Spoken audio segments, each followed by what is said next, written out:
Hi, it's Manny with Classic Auto Repair, and we're going to look at the 68 Shelby Cobra GT500 KR. We're going to do a bottom side inspection on it now. We've completed the top side, and now we're just going to take a visual look and see if we see anything that needs to be addressed on the bottom of the car. Just kind of taking each panel and seeing how things are looking. We're looking for rust, corrosion, repair. It does look like someone has sprayed some primer in here. This isn't original. You can see the overspray. That's not right. They applied it on top of the undercoat, and that would not have been that way. It would have been under the undercoat, and so someone's added this late after the fact, from what I can see here. See right there, that brown is under. Let's see if I can enlarge that for you. That brown right there is under the undercoat. The sealer is black, and under it is the primer. That's the way it should be. It doesn't go the opposite way. The sealer shouldn't be under, like here. The undercoat is sprayed with brown, and that's just not right. So, like I said, someone's done that, so it's not original under here. Now we're going to look for some damage to see if it's been hit on the bottom and the frame rails along the box on the back of the car, and I don't see anything there. Looks good. Quarters look good. The inner quarter panels are good as far as the inside. Frame rails look nice and straight.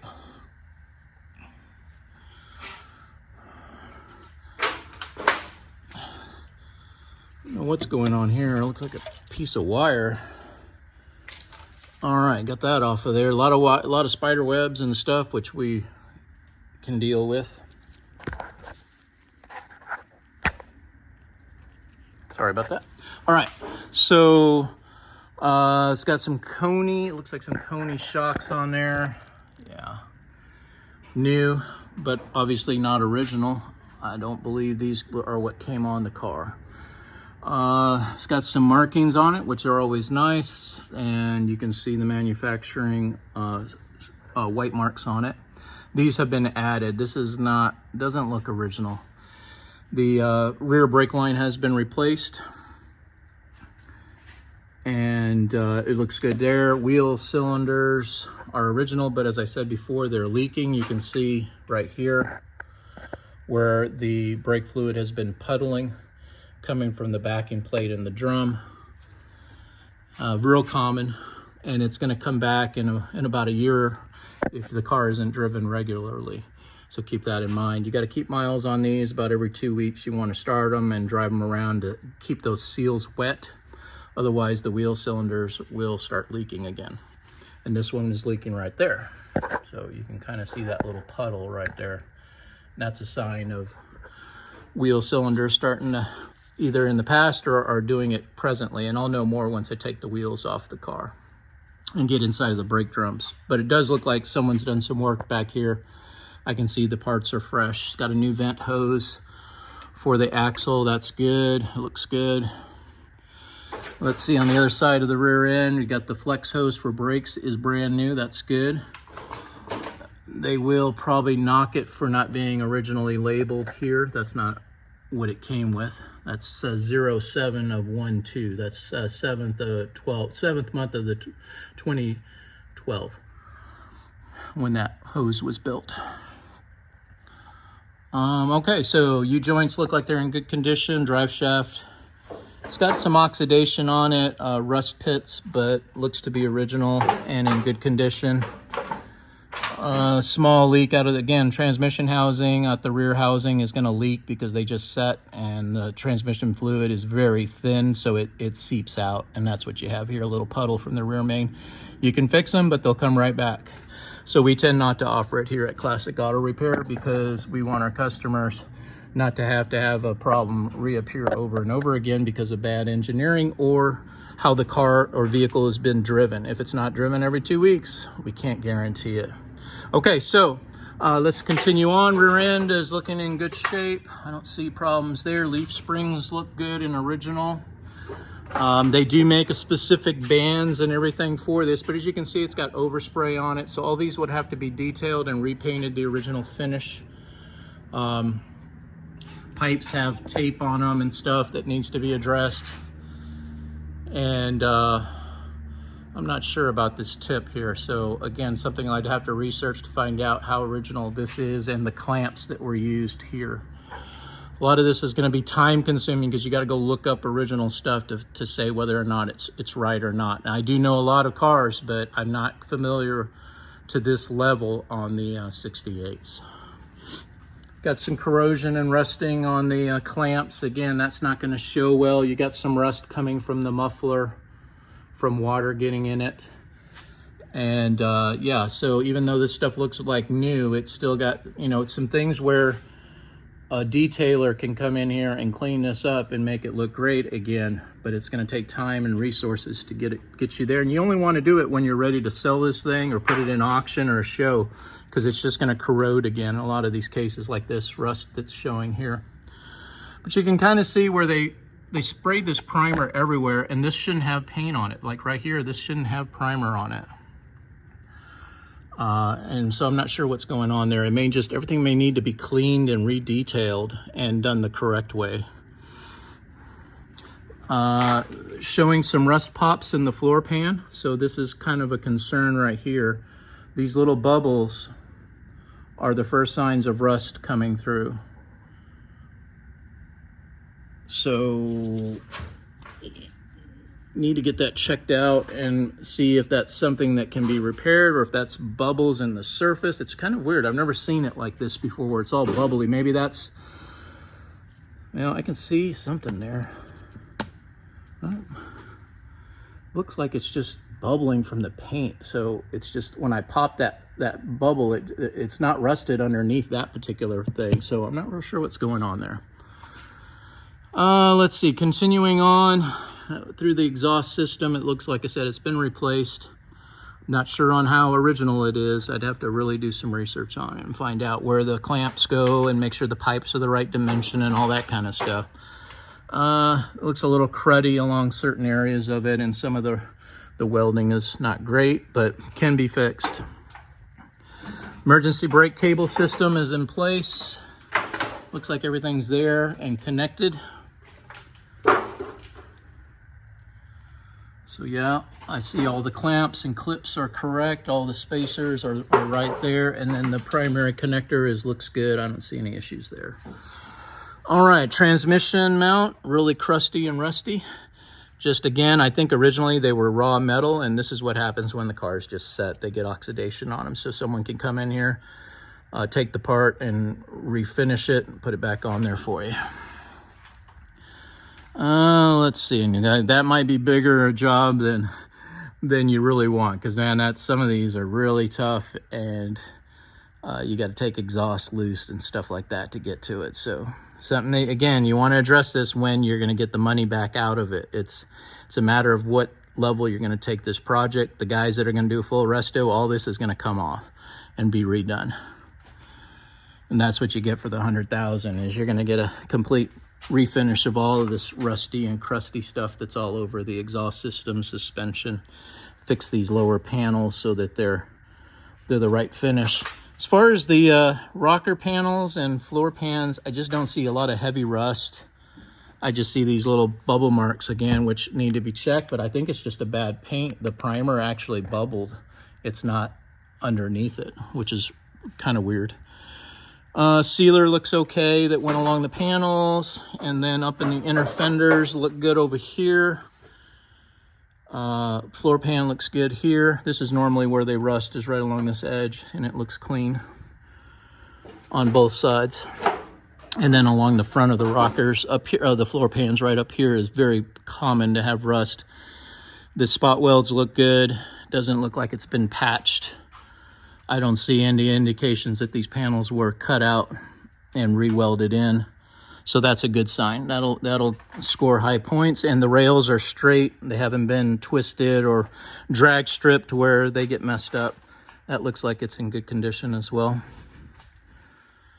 Again, just we need to double verify this finish. I just don't know that it's right. I know the color is correct, but I don't know if the application is right. Up in the front inner fenders, looks good, clean. I don't see any rust or corrosion. This is your vacuum canister for the AC system and control head. The other side has some hoses that are supposed to be hooked up that are not currently hooked up. Not sure on those holes. Those would have to be checked. And the tower, shock towers look good. I don't see any problem there. Looks like it's got new upper and lower control arm bushings. Ball joints have been replaced. Coils might be weak or the wrong ones because it looks like it's the front end is too low. The coils may not be supporting the big block. If these are normal 289 small block coils, then they're not stiff enough for the big block and the extra weight of the engine. It's a bigger engine and it weighs a lot more. I looked at the research on it. This all looks good. They did the right safety key, the wires, the finish on the caliper protecting plate, and the calipers themselves look good. But again, see all that rust up in there? That's cast iron, and it's what it does. The surfaces just get all crusty and rusty, and it's not structural, it's just surface rust, so it needs to be refinished. But I do like the way all the keys look. They look authentic and to the original specs. Motor mounts are good. Sway bar looks good. The end links are correct. Again, finish on bolt heads, primarily because they were raw when they were assembled. So they're authentic, but not really good show quality. And then of course here we got some corrosion building up. This is where the battery is and the overflow for the radiator. So a lot of times what happens here is you get water and corrosion right in this area where the battery tray is. So all this needs to be cleaned up and refinished as well. So a lot of finishing work that a body shop is going to be able to address for you. Here's that hose clamp, not original, needs to be replaced. Hose is pretty much the right way. It's pudgy and it sits against the sway bar, which I don't like, but that's the way they are. And lower part of the radiator looks okay. I don't see any damage in the radiator support. The front looks good nose-wise. I don't see any collisions, impacts, bends, metal. It all looks to original specs. Just a little surface corrosion that needs to be addressed on this. Bumper support bars and hardware look correct. I don't see any issues up in here. Headlight buckets look good. Park lights, you know, again, finish and mainly, if you want this a high-end restoration, this can't be painted green. It's got a little overspray on it. It needs to be taken off and refinished and put back together. Same with the socket on the bulb. Just the finish is just kind of dull. And if you want it to be fresh. All this stuff needs to be freshened up. Same on the driver's side. I don't see any problems up, and these are normally all beat up and bent up, and they're straight. Everything looks good. It's got the cover panels on it the way it's supposed to. Those are always missing when people work on the cars. This is your power steering control, the control valve. They always leak, and yours actually is relatively dry. If it was perfectly dry, it'd be all rusted. Hoses look okay, but again, finish just doesn't look great on the cadmium on the hoses. It's original, and unfortunately, it's just dull and rusty. But the good thing is the parts are there. That clamp right there is not original. That's on there. That needs to be replaced or find out what's going on there.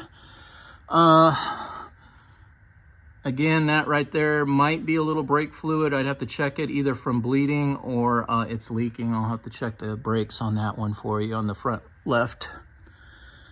So this is your control arm and drag links. All your tie rods need to have grease in them. I don't know if it's been done, but I'll lube it and make sure that all of these fittings have grease inside here. It's real important on how the metal on metal parts get lubricated. A lot of guys don't know that, but especially new guys that work at oil places and stuff, they don't put the grease in these because they don't know how to do it. And they don't use them on new cars anymore, so it's not familiar to them. I recommend an oil change because I want to check the condition of the oil. I'll run it through my screens and see what kind of metal it looks like inside of there. I want to know the condition internally on the motor. And changing the oil filter and cutting it and checking for metal filings will tell me everything I think I need to know on the engine. Got a small little transmission fluid drip. I think this is from the pan. And again, this is from the torque converter draining into the pan, and the pan overfilling as a result. So then it starts to seep out of the rubber gasket, which is a terrible seal. These things don't work at all. And there's no real fix on these. Again, it's just something that's, with engineering and the fact that they're not driven daily, these cars are gonna leak. So that's what you're seeing here. You're seeing the transmission pan fluid coming up here. I don't see a rear main seal leak, although those bolts do show engine oil. So it's possible that under this inspection cover, the rear crankshaft seal is leaking, and but not excessively, because I would have seen a big puddle here. And right now I'm just seeing primarily transmission fluid down here. Needs a seal on the drain plug for the motor oil, engine, and the oil pan. And freeze plugs look okay. I don't see any corrosion buildup or any issues on the block freeze plugs. The starter looks original and in okay condition. Just again, a lot of paint flakes, needs to be refinished. The rusty bolt on the starter are right up in there. The power cable, the battery cable needs to be cleaned up and fixed. This could be, like I said, a month or two long project, just refinishing parts on the bottom of this car that will never be seen unless it's judged and shown. So again, where you want to spend your money is we need to discuss and decide what I can and can't do on this car on the bottom side. So like I said, we're looking pretty good. Going towards the front, you got your transmission cooler. This is all Shelby original stuff here. That's good. It's just got overspray and paint all over it, green paint, and the fittings need to be to original standards. Wiring harness needs to be cleaned and detailed. It doesn't look like it's in that bad a condition. I don't see cracks in the wire insulators, so I think it's in pretty good condition. Just needs the detail on it. And lights, chrome fixtures need to be replated or maybe refinished. I'm not sure on these fog lights. They're original. Those are the Lucas that came on the cars originally. And there's a date code right there that can be pulled on it. And that shows 68, I believe. So we're looking good there. Those are hard to find. These look good. Dated 67, I believe, on that one. Yeah, 67. And it's got the Fomoco emblem right there. So you're looking good on the park light lenses. Bumper looks in good condition.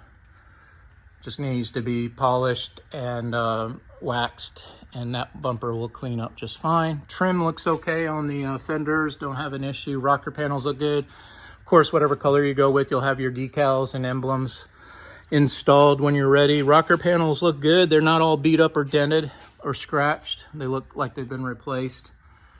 So I don't see an issue there. Chrome door handles need to be replaced. They're pitted. The mirror, I don't really remember. I'll have to look at that in a little bit closer, but let's stay on the bottom of the car. Like I said, just kind of going wrong. You see the green paint along the leaf springs. That needs to be fixed. And on the shackle, there should be no green paint on any of this. Tires look good. Good rubber, no cracks on the rubber, so we're good there.